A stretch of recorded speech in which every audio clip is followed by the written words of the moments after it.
കടലിന് മുകളിലെ എഞ്ചിനീയറിംഗ് വിസ്മയമെന്ന് വിശേഷിപ്പിക്കുന്ന പുതിയ പാമ്പൻ പാലം പ്രധാനമന്ത്രി നരേന്ദ്രമോദി ഇന്ന് രാജ്യത്തിന് സമർപ്പിച്ചു. രാമനാഥപുരം മണ്ഡപം മുതൽ രാമേശ്വരം വരെ കടലിന് മീതെയുള്ള ഇന്ത്യയിലെ ആദ്യ വെർട്ടിക്കൽ ലിഫ്റ്റ് റെയിൽപാലമാണിത്.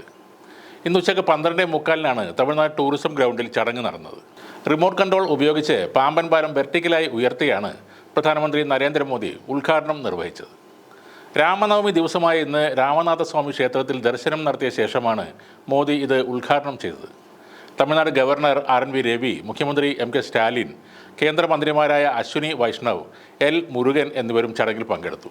കഴിഞ്ഞ വർഷം ഒക്ടോബറോടെ നിർമ്മാണം പൂർത്തിയായെങ്കിലും സുരക്ഷാ പരിശോധനകളുടെ ഫലമായി ഉദ്ഘാടനം നീണ്ടുപോവുകയായിരുന്നു.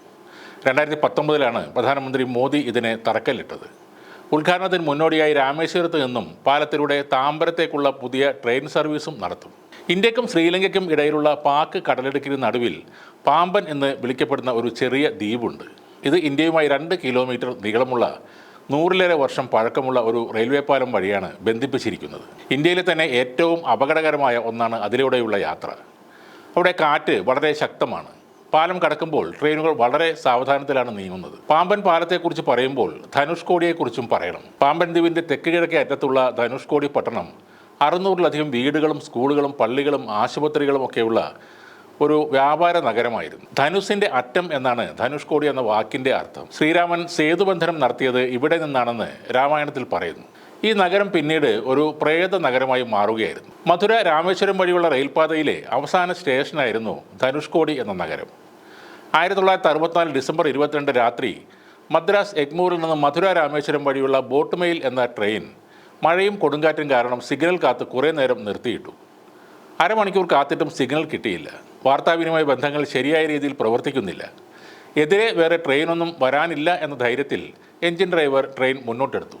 എന്നാൽ മരണത്തിലേക്കാണ് ആ യാത്രയെന്ന് ആ ഡ്രൈവറോ 115ഓളം വരുന്ന യാത്രക്കാരോ അറിഞ്ഞിരുന്നില്ല. കൂറ്റൻ തിരമാലകളും കൊടുങ്കാറ്റും ധനുഷ്കോടി എന്ന പട്ടണത്തെ തന്നെ കടലിൻ്റെ ആഴങ്ങളിലേക്ക് കൊണ്ടുപോയി. പട്ടണത്തിലുണ്ടായിരുന്ന ഏകദേശം 1800 പേർ മരണമടയുകയും സ്റ്റേഷനിലേക്ക് വന്നുകൊണ്ടിരുന്ന ഈ പാസഞ്ചർ ട്രെയിനും അതിലെ 115 യാത്രക്കാരും ഉൾപ്പെടെ മരിച്ചു പോവുകയും ചെയ്തു. ഒരു വശത്ത് ബംഗാൾ ഉൾക്കടലും മറുവശത്ത് ഇന്ത്യൻ മഹാസമുദ്രവും ഉള്ളതിനാൽ ഈ ദ്വീപിൽ ഇടയ്ക്കിടെ കൊടുങ്കാറ്റിനും ചുഴലിക്കാറ്റിനും സാധ്യതയുണ്ട്. അതിനാൽ തന്നെ ഈ ചുഴലിക്കാറ്റിന് ശേഷം ഇന്ത്യൻ സർക്കാർ ആ പട്ടണം മനുഷ്യവാസത്തിന് അനുയോജ്യമല്ലെന്ന് പ്രഖ്യാപിച്ചു. അവിടെ ബാക്കിയായ ആളുകളെ രാമേശ്വരത്തേക്കും മറ്റ് സ്ഥലങ്ങളിലേക്കും മാറ്റി പാർപ്പിച്ചു. ഈ പ്രദേശം ജീവിതയോഗ്യമല്ലാത്തതിനാൽ മദ്രാസ് സർക്കാർ ധനുഷ്കോടിയെ ഒരു പ്രേത നഗരമായി പ്രഖ്യാപിക്കുകയും ചെയ്തു. എന്നാൽ നിരവധി മത്സ്യത്തൊഴിലാളികൾ ധനുഷ്കോടിയിലേക്ക് മടങ്ങുകയും ആ തകർന്ന നഗരം അവരുടെ വീടാക്കാൻ ശ്രമിക്കുകയും ചെയ്തു. താൽക്കാലികമായി വൈക്കോൽ കൊണ്ട് നിർമ്മിച്ച വീടുകളിൽ അവർ താമസിച്ചു വന്നു. അവർക്ക് വെള്ളമോ വൈദ്യുതിയോ മറ്റ് സൗകര്യങ്ങളോ ഒന്നും ഇല്ലായിരുന്നു. എന്നാൽ ചെന്നൈ IITയുടെ സാങ്കേതിക സഹായത്തോടെ 3 വർഷത്തെ ശ്രമത്തിന് ശേഷം ദേശീയപാത അതോറിറ്റി അവിടെ ഒരു റോഡ് പണിതു. മുകുന്ദരായർ ഛത്രം മുതൽ ധനുഷ്കോടി വഴി അരിച്ചൽ മുനൈ മുനമ്പ് വരെ 9.5 കിലോമീറ്റർ ദൂരത്തിൽ നല്ലൊരു റോഡ് തന്നെയാണ് പണിതത്. വളവുകളില്ലാത്ത ഈ പാത 2017 ജൂലൈ 27 പ്രധാനമന്ത്രി നരേന്ദ്രമോദി രാഷ്ട്രത്തിന് സമർപ്പിച്ചത്. അതോടെ 1964 ഡിസംബർ 22 രാത്രിയിൽ കടലെടുത്ത് കൊണ്ടുപോയ ധനുഷ്കോടിയുടെ പ്രതാപം നൂറ്റാണ്ട് കാലത്തെ കാത്തിരിപ്പിന് ശേഷം വീണ്ടും എത്തി. ധനുഷ്കോടി ഇപ്പോൾ പഴയ പ്രേതനഗരമല്ല. ബസ്സും കാറും ഓട്ടോയും ബൈക്കുമൊക്കെ ഓടിയെത്തുന്ന പുതിയ ധനുഷ്കോടി വികസിക്കുകയാണ്. കടകളും കച്ചവടവും സന്ദർശകരുമായി എപ്പോഴും തിരക്കിലാണ് ആ ചെറിയ നഗരം.